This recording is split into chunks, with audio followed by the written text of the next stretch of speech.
Yo, what's going on, FG fam? Welcome to another episode of the Detroit Tigers franchise here on MLB The Show 20. We are really coming into it here. The wild card race is heating up. We have 80 wins. We are still a half a game back of the Texas Rangers here as we're going into the Chicago White Sox series. And we'll see what ends up happening here. Make sure you guys drop a like on this video. Subscribe if you're new to the channel for the love of franchise content. It's literally all we do here. And trust me, every like matters to help that YouTube algorithm and get more people in here so we can have a lot more fun.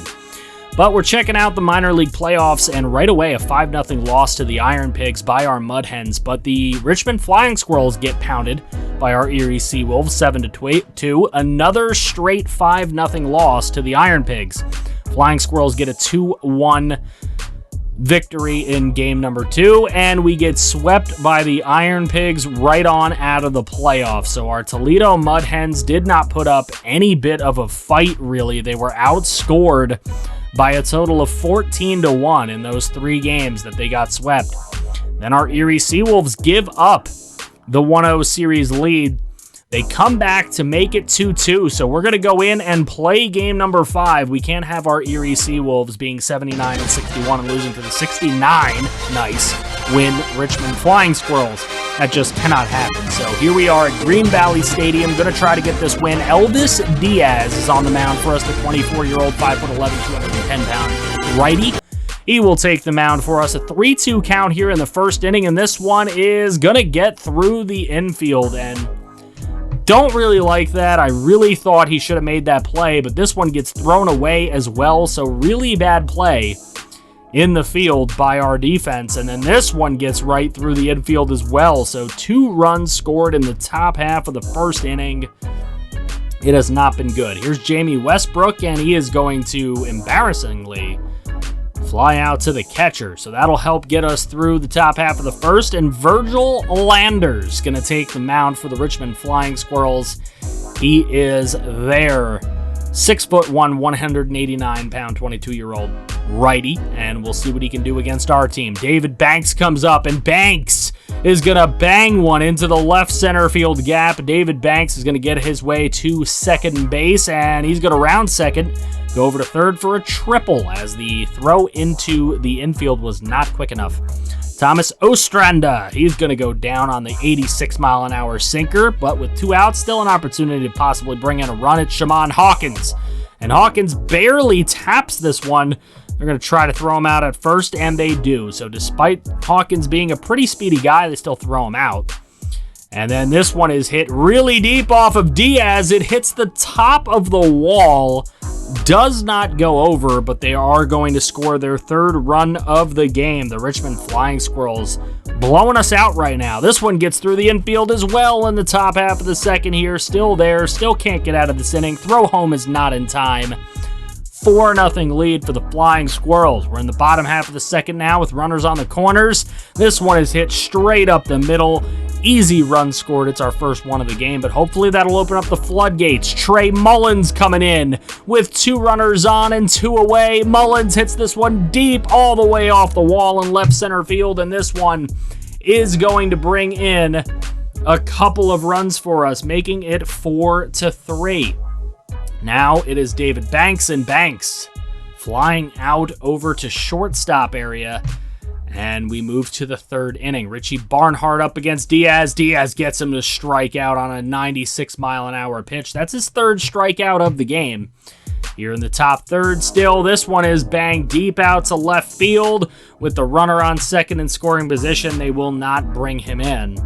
As we go to the bottom half of the 3rd, 2 on, and Castro going to strike out on Virgil Landers there, getting him to strike out on the high heat. Alexis Ojeda coming in. He's pitched 1 game in the postseason. It did not go well for him in 2/3 of an inning, but here it starts off pretty well as he gets the inside strikeout.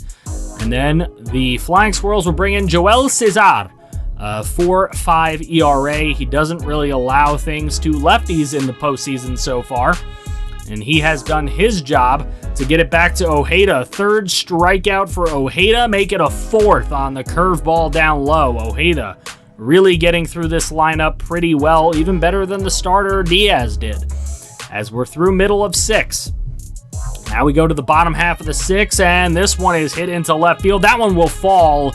Bases will be loaded with nobody away. Trey Mullen comes up, and Trey Mullins gets this one to hit the glove of the third baseman, and they cannot get a single out. So in the bottom of the 6th, bases loaded. We tied it up, but Banks is going to strike out. Still an opportunity. Thomas Ostrander on a full count. He gets this one through the infield. That'll score at least 1. It'll score 2, in fact. And runners on the corners, both fast runners. With a 6-4 lead, they're going to bring in Ronaldo Ramsey.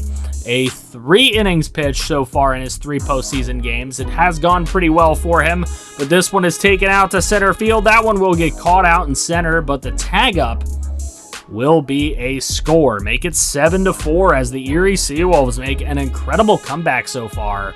Here in the top of the 8th, that one should be caught, but it won't be caught. And then the throw on to second for an easy out, but they do get runners on the corners with 2 away in the top of the 8th. Opportunity to score, and Ojeda, this is a great defensive play over at second base for the throw to first and to get us out of a jam. Into the 9th, Ojeda's still pitching. He gets the strikeout there in the top of the 9th. And that will bring in Robert Matsuzaka as he comes in. He's 1 for 1 on save opportunities in the series so far. He's only had 1. And Paul Whipple comes in. He will strike out on the slider inside and down. So Matsuzaka gets a strikeout there. Then on a full count, this one's dribbled on to second, and that one will be thrown on to first for the final out of this one, as our Erie Seawolves move on to the next round of the postseason here in AA. The defending champions do not go down without a fight, and they come back from down 2-1 in the series to win the next 2 games and move along in this playoffs. Mostly due here to Alexis Ojeda's really nice pitching. He really took the ball for quite a few innings. He ate some innings there. We needed him to after the poor performance of Diaz to start the game. Banks with a triple, Mullins with a double, RBIs for Hawkins, Cedeno, Mullins, and Ostrander.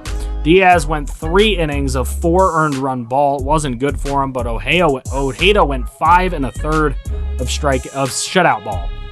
So the Seawolves move on. They will take on the Sea Dogs, the Portland Sea Dogs, who we beat in the championship last year, I believe, if I'm not mistaken. Y'all can correct me if I'm wrong, but I'm pretty sure that was the team that we beat in the postseason. And we'll see what ends up happening here in the postseason against the Sea Dogs. So a loss right away to Portland, a loss in game number 2 as well, and a sweep for the Portland Sea Dogs. So this time it does not go the way it went last season.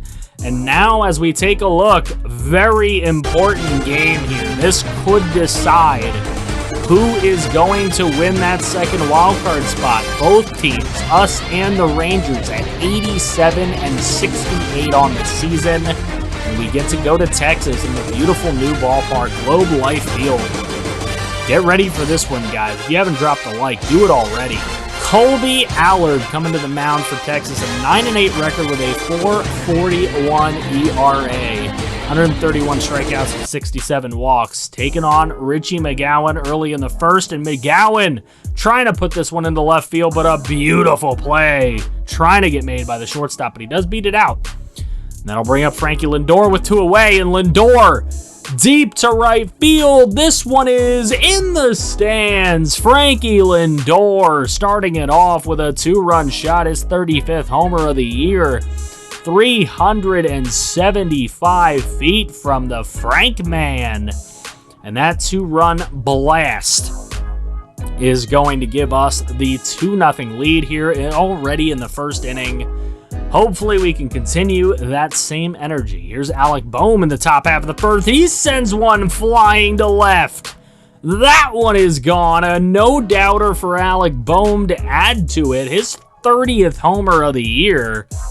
428 feet off of Allard, and a 3-0 lead for our Detroit Tigers. Hopefully, like I said, we can continue this trend and get this win. It is a very important game for us. We have to make it the control of our own destiny from here on out. Carlos Martinez will be our pitcher in today's game. 11-8, 4.72 ERA. I asked you guys in previous episodes, if you'd like to see him continue pitching for us or if we should deal him. But there, a brilliant pitch. And then here, this one, just a dribbler over to third. Alec Bohm will take care of it, and we get out of the first and the third quite easily. So Martinez pitching pretty well to start off. In fact, he's got a no-no going. Do not say it, I guess, right? I guess I shouldn't say it. Because Miguel Andujar not only breaking up the no-no right here with a liner down the right field line. Previous runner was a walk. But there you go. And then Joey Gallo is going to strike out, as Joey Gallo, the most dangerous hitter in the lineup.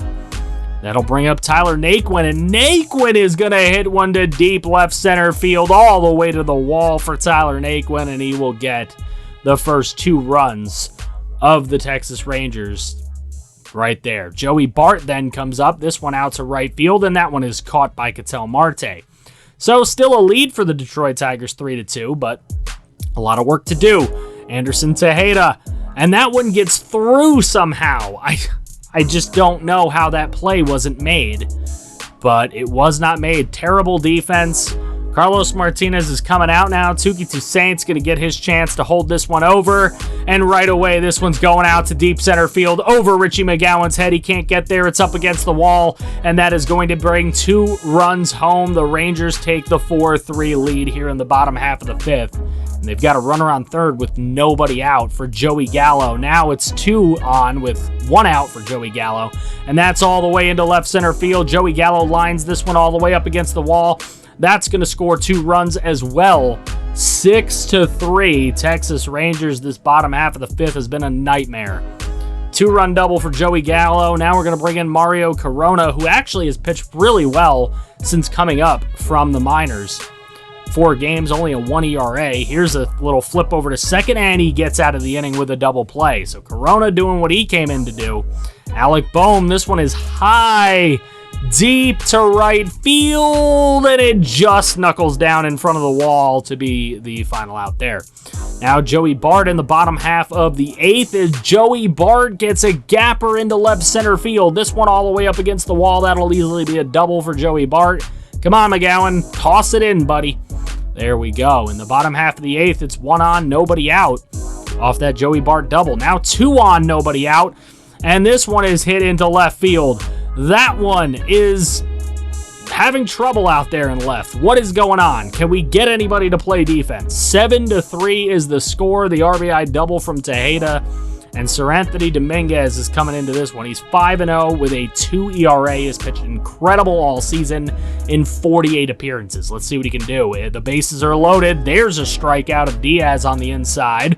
97 miles an hour. Then Miguel Andujar, he goes down just looking at the 2-seam fastball.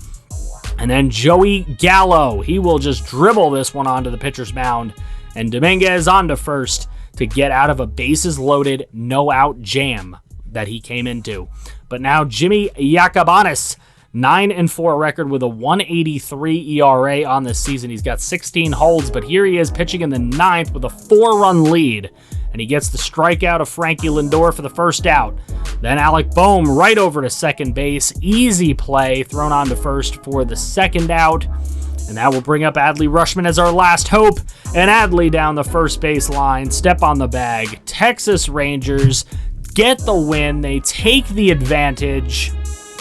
And this is going to be horrible for us if we cannot come out ahead of the Texas Rangers in the final 6 games of the year. Anderson Tejeda is the player of the game. He hit 2 doubles in this one, including an RBI. For us, Lindor hit that homer. Alec Bohm hit the homer. Those were the only 3 runs we got, but unfortunately the pitching performances by basically everybody except Seranthony Dominguez were kind of lackluster, honestly.